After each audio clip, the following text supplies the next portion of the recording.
avec l'équipe d'Algérie. Regardez ce document exceptionnel raconté par Christophe Estagno et Guillaume Priou.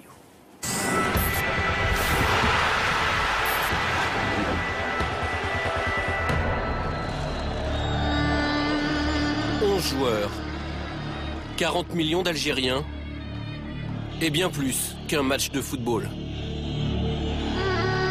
Toute l'Algérie est dehors actuellement en train de nous attendre et de nous supporter. Donc cette image elle est ancrée dans nos têtes pour fêter la victoire et la qualification Inch'Allah avec après le match. On n'est pas des joueurs, on est des ambassadeurs. Quand on voit qu'est-ce qui se passe, tu te dis c'est bon, c'est pas un match de foot, tu vas en guerre, on dirait... C'est les matchs qui parlent d'elles-mêmes, quoi. Jeudi dernier, au moment où l'équipe algérienne atterrit au Caire, tout semble pourtant si calme. Certains supporters posent devant les photographes. Des scènes de fraternité rassurantes entre deux nations qui partagent la même langue, la même religion. Nous sommes des frères pour toujours. Mais entre l'Algérie et l'Égypte se joue une unique place en Coupe du Monde. Un ticket si convoité qu'il engendre les pires excès.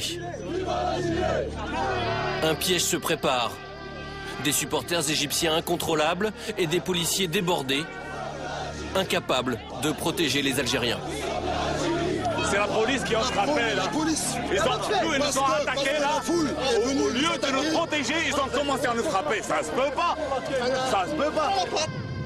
Moins d'1 kilomètre sépare l'aéroport du Caire de l'hôtel des footballeurs algériens.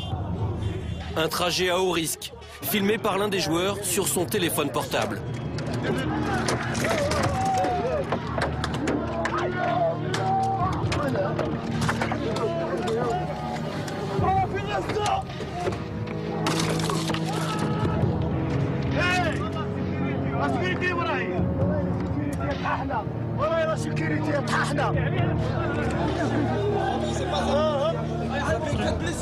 Qu'est-ce qui s'est passé, Majid? Qu'est-ce qui est passé? Comment imaginer que ces hommes ensanglantés qui descendent de leur bus ne sont venus jouer qu'un match de football? 4 joueurs blessés. Et sur le coup, la colère qui monte.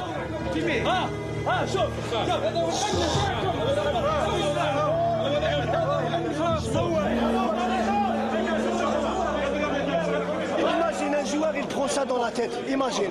C'est ça le football. C'est ça le football. J'ai vu la pierre qui est venue. Heureusement qu'elle était un peu amortée par le réseau.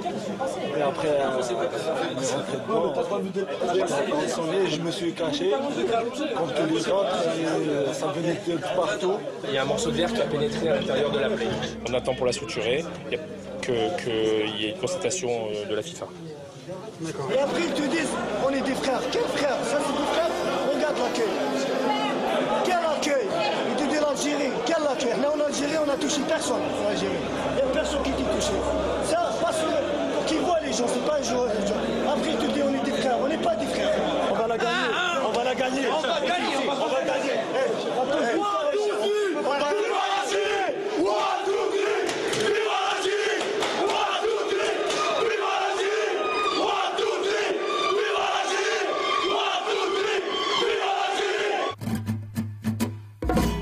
En direct du CHU d'Égypte. Doki, est-ce que vous pouvez nous parler de la blessure de certains joueurs? La vôtre d'abord. Elle est centrale au niveau du cerveau. Il faut commencer par elle. Le lendemain, dans l'intimité de l'hôtel, plus personne ne peut approcher. Ni supporters, ni journalistes. Notre caméra est la seule acceptée. Loin du tumulte, les plaies ont été soignées. Les esprits se sont apaisés. Je suis en train de me remonter le moral. J'ai failli pleurer hier, mais ça va là. Non, alhamdoulilah, tout se passe bien. Impeccable. Même avec un bras au moins, on va jouer. On aura plus de courage. Mais cet avant-match sera de tous les excès. Rafik Saïfi s'en rend compte une deuxième fois lorsqu'il s'aventure hors de l'hôtel. Comme par hasard, aujourd'hui, il y a la sécurité. Hier, il n'y avait personne. Aujourd'hui, il y a les chars, il y a tout. Je suis en Afghanistan. Voilà, c'est pas un match de foot. L'armée, c'est un chargeable, c'est l'armée. C'est même pas la police. Plus d'1 heure et quart pour enfin atteindre l'immense stade du Caire et s'entraîner. Fais-la sortir, voilà. Le soir venu, nouveau souci, ce bruit de klaxon incessant. Est-ce vraiment un hasard? Il est bientôt 2h du matin et puis ça continue. Hein. Il continue, il tente de déstabiliser par tous les moyens. C'est pas très beau, c'est pas très sport, mais bon. La vérité, elle se passera demain sur le terrain. Bonne nuit. On va aller se coucher. Ils ont arrêté de klaxonner. Tard dans la nuit, Antar Yahya, l'ancien joueur de Bastia, est presque au bout de ses surprises. Sûrement, un Égyptien, il a dû prendre ma carte, il a démanié. Ici devant la porte. Ouais. J'étais mauvaise langue, pardon. Jour de match. Malgré les incidents, la Fédération internationale a décidé de maintenir la rencontre. Alors, peu importe les polémiques. Ah mais chez nous, il peut se passer n'importe quoi, il y aura toujours une bonne ambiance, ce sera toujours détendu. On est plus fort qu'eux, et c'est pour ça qu'ils ont commencé à nous créer des histoires. On savait qu'ils allaient nous faire tous les moyens pour nous déstabiliser. Vous êtes l'exemple, c'est l'Algérie qui joue. Et on doit donner un très bon exemple dans le comportement. Tout le monde. Y compris moi, parce que la dernière fois, je me suis énervé. On va aller au match. On va les battre sur le terrain. Et là, on va leur démontrer, on va leur dire, voilà, nous, on mérite d'aller au Coupe du Monde. On est prêt pour le match. La guerre.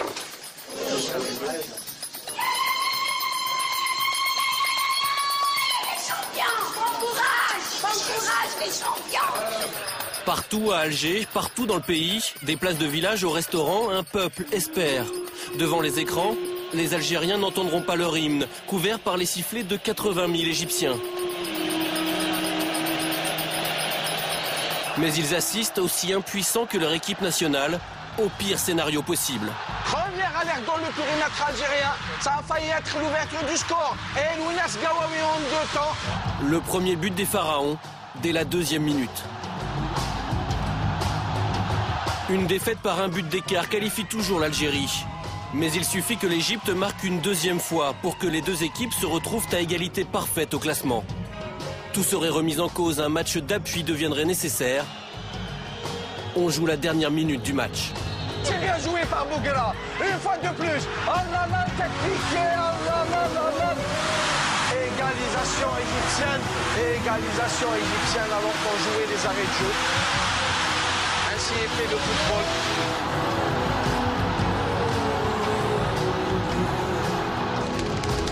Pendant 95 minutes, l'Algérie a tenu cette participation au mondial qui lui échappe depuis 23 ans. Puis le piège s'est refermé. On jouait comme des invalides de guerre, mais qui ont tenu leur rôle. Il faut vraiment les féliciter, ces garçons. On est fiers d'eux. Tard dans la soirée, dernier remerciement aux supporters venus les encourager. Une minute du bonheur. Mercredi au Soudan, sur terrain neutre cette fois, les Fennecs auront une 2e chance. Ça fait mal, c'est très très dur à digérer, mais on n'a pas le choix. Il faut récupérer très très vite. On part demain au Soudan. On va gagner au Soudan, Inch'Allah. Sur le chemin du retour, un éternel recommencement, de nouveaux jets de pierre.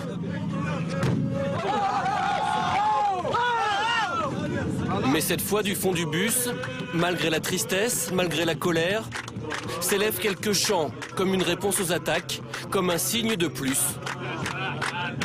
que l'Algérie n'a pas renoncé. Voilà, il y aura donc un match d'appui au Soudan, Algérie et Égypte mercredi. Samir, vous suivez l'équipe du pays de vos parents? Oui, j'ai regardé le match et mercredi aussi, je serai devant mon poste en espérant qu'il puisse se qualifier pour la Coupe du Monde. On verra ça, ce sera mercredi. Une dernière information avant de se quitter. Toulalan forfait, Abidal également forfait pour le match retour France-Irlande de mercredi. Ils ne seront pas remplacés dans le groupe. Voilà, merci à tous. Merci Christophe, merci Samir, merci Pierre, merci Isabelle. À la semaine prochaine. Salut!